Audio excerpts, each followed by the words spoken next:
जय श्री कृष्ण। संसार रे भगवान बड़ ना तांकर नाम बड़। आज एक सुंदर कथावस्तु अध्ययन करबा जहाँ आम जीवन पाई बहुत जरूरी। प्रत्येक मनीष यह जानिबा अत्यंत जरूरी। आमे सब बळे निज स्वार्थ रे धाइछे। जेतबळे संसार को आसीथिले कोन आम स्वार्थ पाई केवल जन्म नेइछे ताहा नुहे, किंतु आमे संसार मिछ माया बंधन भितरे जेतबळे मोहित हो जाउछे सब बळे आमे भूली जाउछे ए जीवनर प्रकृत अर्थ कौन, ए जीवनर चरितार्थ कौन। सब बळे चेष्टा करंतु ए जन्मर चरितार्थ को लिभेबा पई, जीवनर प्रकृत अर्थ को बुझिबा पई। श्रेष्ठ मनीष जन्म भगवान आमको देइछंती। कीट पतंग सरीसृप जन्म न देई श्रेष्ठ मनीष जन्म देइछंती। ए मनीष जन्मर चरितार्थ को बुझिबा को चेष्टा करंतु। जदि ये भिडियोटी आपन को भल लगी थाए लाइक सब्सक्राइब करने को केबे भी भूलिबेनी। आ पाखरे थिबा घंटी बेल आइकन को दबाई ऑल ऊपर निश्चिंत क्लिक करंतु, जहा फल सर्वप्रथमे सबुदिन आपण पाखे यही शिक्षणीय अध्ययन करें। आ सांगमान को शेयर करने केबे भी भूलिबेनी। कमेंट बॉक्स रे जय श्री कृष्ण अवश्य लिखिबे। लंका विजय परे जेबे भगवान राम अयोध्या फेरिले तांकर प्रथमे राजाभिषेक होईगला। दिने राजदरबार रे महर्षि वशिष्ठ, विश्वामित्र, नारद तथा अन्य ऋषि धार्मिक विषय उपरे विचार विमर्श करने को आसिले। सही विषय वस्तु उपरे कथा चलीथिबा समय रे देवर्षि नारद गोटे प्रश्न कले, नामी एवं भितरे श्रेष्ठ किए? एई भली प्रश्न सुनी ऋषि माने कहिले, हे नारद, नामीर अर्थ कौन तुमे आग स्पष्ट कर। महर्षि नारद कहिले, हे ऋषिगण, नाम तथा नामीर अर्थ हेउछि भगवान को नाम जपिबा। श्रेष्ठ ना स्वयं भगवान श्रेष्ठ। महर्षि नारदंकर कथा सुनी ऋषि माने हसी कहिले, हे नारद, तुमे छोट छुआंक भली कि प्रश्न पचारिल। निहाती भावरे भगवान ही श्रेष्ठ, कारण तांकर नाम जप करा जाए। नारद कहिले, तुमर एई धारणा संपूर्ण भावरे भूल। मो विचार रे भगवान को ठारू बड़ हेउछि तांकर नाम। भक्त मानक भगवान को नाम जपिबा द्वारा ही भक्ति मिली थाए। भगवान को नाम न जपिले भगवान कृपा करिवे केमिति? किंतु एही कथा जदि भलरे न स्वीकार करिवे, मो उचित समय आसिले एही कथा प्रमाण करी अवश्य देखै परिबी। किछि समय परे राजदरबार से समय बंद हैला। हनुमान से दिन राजदरबार रे उपस्थित थिले नाही, सेथिपाई हनुमान को यह विषय रे किछि जणा नथिला।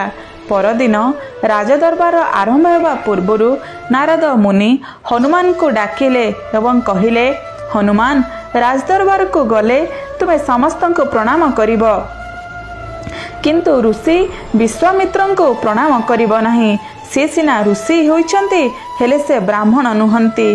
क्षत्रिय मानको सम्मान ब्राह्मण भली करा जाए नहीं।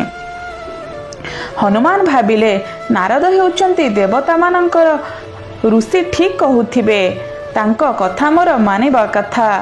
हनुमान कहिले, ठीक अछि देवर्षि, मु सेया ही करिबी जहा आपण कहउछंती। दरबार रे भगवान श्री रामचंद्र सिंहासन उपरे बसिथिले। मंत्री एवं ऋषि माने निज निज आसन रे विराजमान थिले। ठीक किछि समय परे हनुमान आसिले, भगवान श्री रामंक चरण रे प्रणाम कले एवं ऋषि मानक पाद छुई मध्य प्रणाम करिथिले। किंतु मझिरे बसिथिबा ऋषि विश्वामित्र को ना प्रणाम कले ना कोनोसी आदर भाव देखाइले। हनुमानकर एही प्रकार व्यवहार ऋषि विश्वामित्र को बहुत अपमान भली लागिला आउ खराब लागिला। से राजा एवं ऋषि मानक मध्यरे निजर अपमान को से सही पारिले नहीं। से संगे संगे क्रोधित होई उठी पड़िले एवं श्री राम को कहिले, हे श्री राम, ए सब कौन होउछि? एहा मते अत्यंत कष्ट देइछि आ मते अपमान देइछि। कहिले, मते बहुत कष्ट हेइछि घटना। तुमे तुमर ए मूर्ख सेवकर धृष्टता देखिल तो तुम आखिरे एई भरा दरबार रे मोर केमिति अपमान करागला। श्रीराम कहिले, गुरुदेव, शांत हो जातु मु हनुमान को यही भूलर कारण पचारि। विश्वामित्रंकर क्रोध शांत हैला नहीं। ऋषि कहिले आपण निजे तो उपस्थित थाई सबू देखिले पचारिबार आउ कौन आवश्यक ही अच्छी।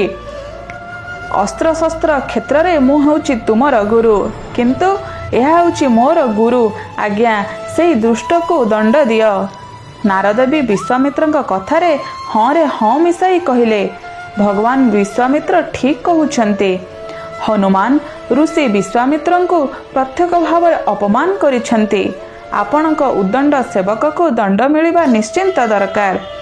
नारदर कथा शुणी हनुमान आश्चर्य हो गले। कहले ये नारद कौन कहउछन्ती। भरा दरबार निजर स्थिति को देखि से किछि कहि पारिले नहीं किंतु भाविबाकु लागिले जो नारदर कहिबा द्वारा मु एया कली सेही नारद मते बंचाइबा बदल रे मते दंड देबारे सहमति होउछन्ती। नारद ऋषिंकर एही चरित्र मोर किछि बुझा पड़ी नाही। नारद ऋषि को अन्य मानक मध्यरे झगड़ा लगे तांको कौन भल लगी थाए। भल काम को बिगाड़िबा वाला ये केउ प्रकार ऋषि। भगवान श्री राम कौन सी दंड घोषणा करने पूर्वर नारद मुनि कहिले भगवान यही संबंध में शांत भाव विचार करी काली दंड देवे। एबे यही समय हनुमान को दंड देवा उचित नुहे। समस्ते यही कथार एकमत हेले। सभा स्थगित सेठी रखागला से मुहूर्त राति हनुमान नारद आश्रम को आसिले एवं कहिले देवर्षि आपण ये केउ खेल खेलुछंती मो साथी रे आपणकर इथिरे की स्वार्थ अछि। मोर बध करी आपण को कौन बा लाभ मिलिबो। मु तो जहा करिछि आपणकर आज्ञा रे हिं करिछि। नारद मुनि हसिले एवं कहिले तुमे मन दुख कर नहीं कि चिंता कर नहीं। मो कहिबा द्वारा तुमे जहा किछि करिछ सेथिपाई तुमको जहा दंड दिया जिवो सेथिरे तुमर कोनोसे असुविधा ही हेबो नाही। मु जेउ भली कहूची काली तुमे सही भली ही करिबो।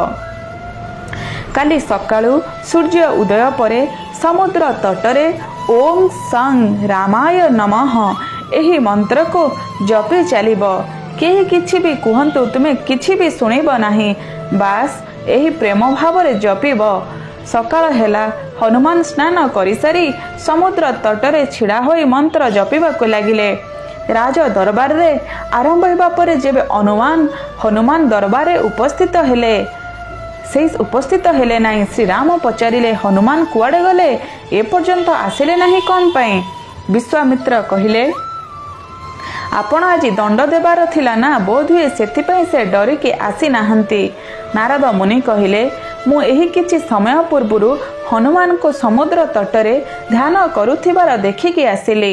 भगवान राम कहिले ये हेउची हनुमान रा आहुरी गोटी धृष्टता। मु निजे समुद्र तट को जाई हनुमान को दंडित करिबी।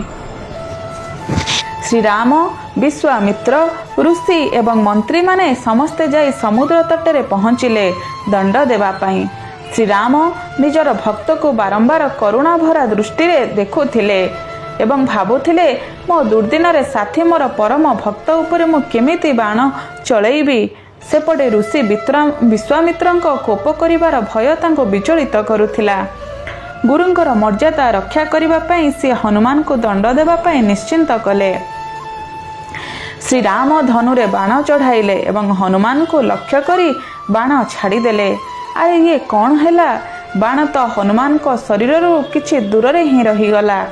राम बाण परे बाण मारिबारे चलिले किंतु गोटे भी बाण हनुमान को शरीर को छुईला नहीं। एपटे हनुमान नारद मुनि कहवा अनुसार मंत्र जप करिबारे लागिथिले। सही मंत्र जेमिति हनुमान कवच हो जाइथिला। यह देखि श्री राम को बहुत आश्चर्य लगिला कि हनुमान को भीतर ये की प्रकार शक्ति चली आसिला जे तांकर दंड देवार प्रयास व्यर्थ हेउथाए। विश्वामित्र को लगुला कि राम निजर भक्त को बंचाइबा पाई जानी शुणी एमिति बाण चलाउछंती कि जेमिति कि हनुमान कौनसी असुविधा हेब नाही। निजर ही असफलतार व्यस्त होई श्री राम ब्रह्मास्त्र काढ़िले।